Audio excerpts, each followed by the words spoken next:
Individuals who are eligible for employment green cards or residency generally fall within one of three categories: an executive of an international company or a person of extraordinary ability, a qualified employee sponsored by a U.S. employer, or a person making a substantial investment in the United States that will create 10 jobs for U.S. workers.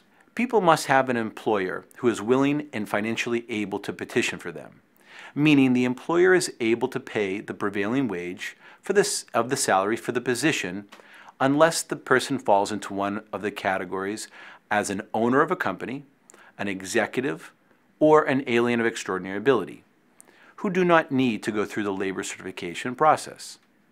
In addition, owners of a company and aliens of extraordinary ability can petition for themselves without an actual employer.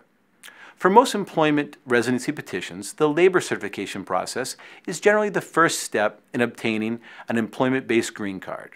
Through this process, the employer must demonstrate that the alien employee will not be taking any jobs from a U.S. worker, and that the salary and conditions of the job being offered are the prevailing or the most common in the industry and location where the job will be performed.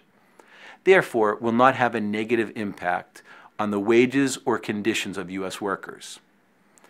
The labor certification process entails requesting from the government the prevailing wage in the industry for the job and location to be performed, as well as following recruiting guidelines to see if there are any qualified American workers who want the job. If no qualified American worker is willing to take the job, then the Department of Labor will certify or approve the LCA or labor condition application. Once the LCA is approved, your employer may submit an immigrant visa petition, Form I-140, and this must be done within 180 days. In order to file the I-140 petition, the petition employer must show evidence of the company's ability to pay the prevailing wage. This is usually done through federal tax returns.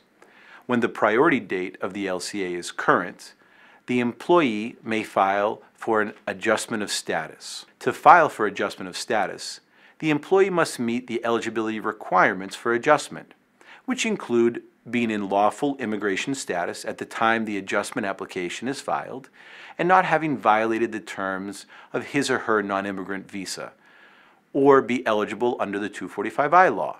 In some instances, an individual can apply for adjustment of status at the same time the I-140 petition is filed.